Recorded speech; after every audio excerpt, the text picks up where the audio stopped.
Kehidupan seksual suami istri. Kehidupan seksual dapat dipengaruhi oleh faktor fisik dan psikis. Kalau kedua faktor ini baik, mungkin seksual juga baik. Yang kedua, faktor fisik yaitu antara lain ada atau tidak adanya penyakit, pola hidup atau sedang dalam pengobatan. Selanjutnya faktor psikis, antara lain ada tidaknya stres, kejenuhan, serta suasana hubungan yang harmonis. Nah, ini pentingnya kita menjaga hubungan yang harmonis. Jadi kalau hubungannya tidak harmonis, bisa juga kehidupan seksual antara suami istri ini bisa longgar gitu.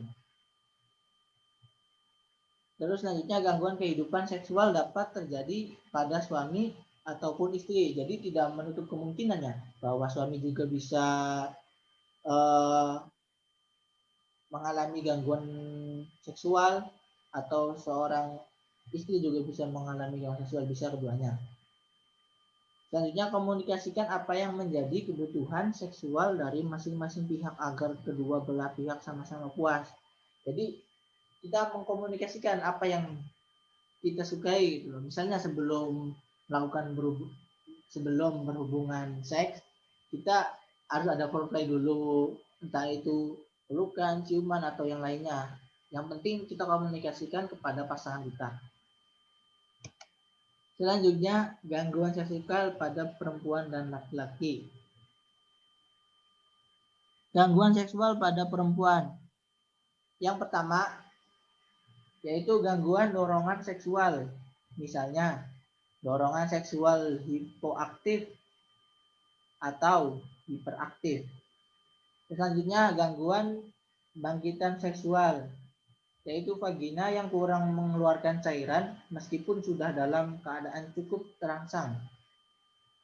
Jadi ada beberapa gangguan seksual pada wanita itu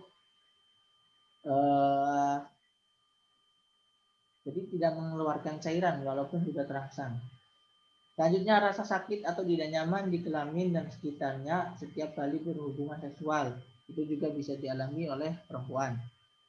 Yang terakhir, tidak bisa atau sulit untuk mencapai orgasme saat berhubungan seksual. Nah, ini yang pentingnya tadi, komunikasikan apa yang kita sukai dalam berhubungan seksual itu ya. Biar kita juga merasa, biar bisa mencapai orgasme saat berhubungan seksual. Terus selanjutnya gangguan seksual pada laki-laki. Yang pertama, gangguan dorongan seksual. Misalnya dorongan seksual hipoaktif atau hiperaktif seperti yang tadi perempuan sama.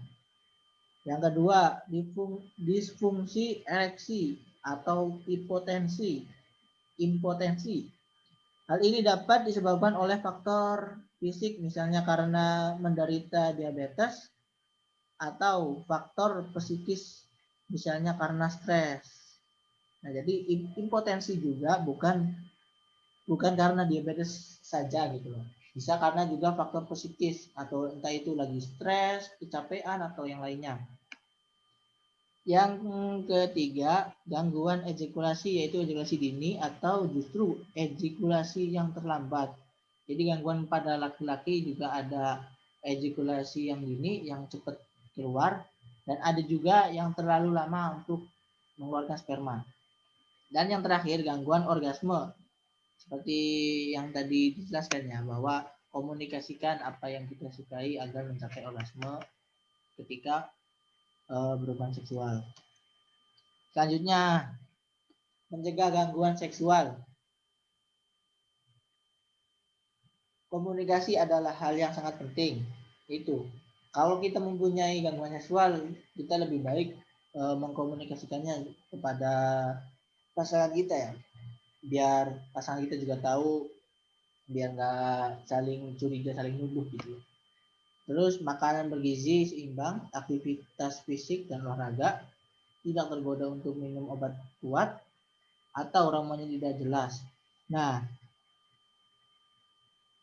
untuk penggunaan obat atau ramuan yang sejenisnya itu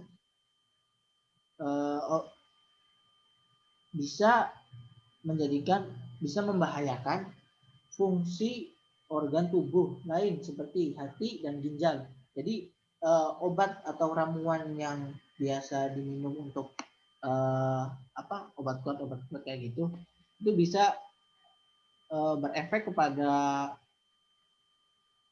hati dan ginjal. Bahkan konsumsi obat yang kandungannya tidak jelas dapat memberikan efek jangka panjang terjangkit berbagai penyakit. Jadi hati-hati kalau mau pakai obat kuat. Dan bisa juga untuk nantinya tergantungan gitu loh. Kalau tidak memakai obat kuat jadinya lemah gitu. Jadi nanti ke psikis juga kena, nanti ketergantungan juga. Nanti kalau udah tergantungan susah untuk menghilangkannya. Ya mungkin sekian pemaparan dari saya ya. Silakan barangkali ada yang ingin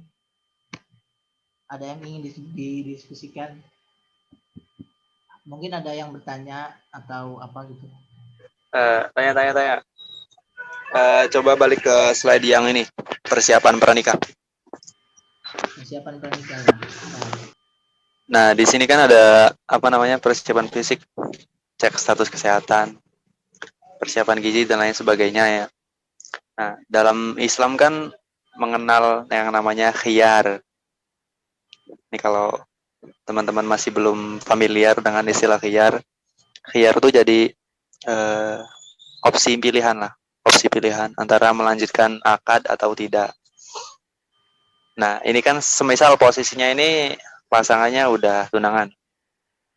Nah, terus di kedua pasangan ini cek kesehatan, isi dan lain sebagainya. Nah, ada satu penyakit atau gangguan seksual lah atau kelainan seksual pada salah satu pasangan yang mengakibatkan keraguan lah untuk melanjutkan adanya akad.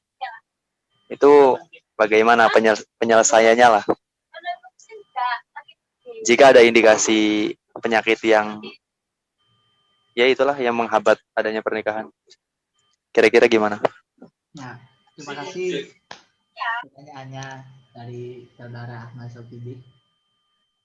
Jadi misal kita sudah cek ke dokter bahwa kita mempunyai satu penyakit, misal impoten atau ejakulasi dini.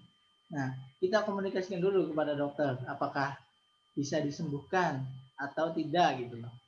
Kalau bisa disembuhkannya alhamdulillah, kalau tidak bisa disembunyikannya kita komunikasikan dengan pasangan kita yang akan menikah ini, apakah dia menerima kekurangannya atau tidak. Kalau sudah sepakat saling menerima apa adanya, ya nikah berarti. Apa gimana? Kalau pandangan Islam saya kurang paham. Oke. Jadi konsultasi dulu ke pihak dokter gitu. Terus dibalikin ke pasangannya. Berarti masih ada khiyar ya di situ. Maksudnya kalau semisal pada akhirnya nggak cocok nih karena adanya penyakit itu bisa dibatalin kan? Ya, kan tadi juga sempat dibahas bahwa dalam pernikahan itu tidak ada paksaan gitu loh antara satu pihak atau pihak yang lainnya. Gitu. Ya. Terus di slide selanjutnya deh, slide selanjutnya. Coba lihat. Ada istilah yang masih belum ngerti.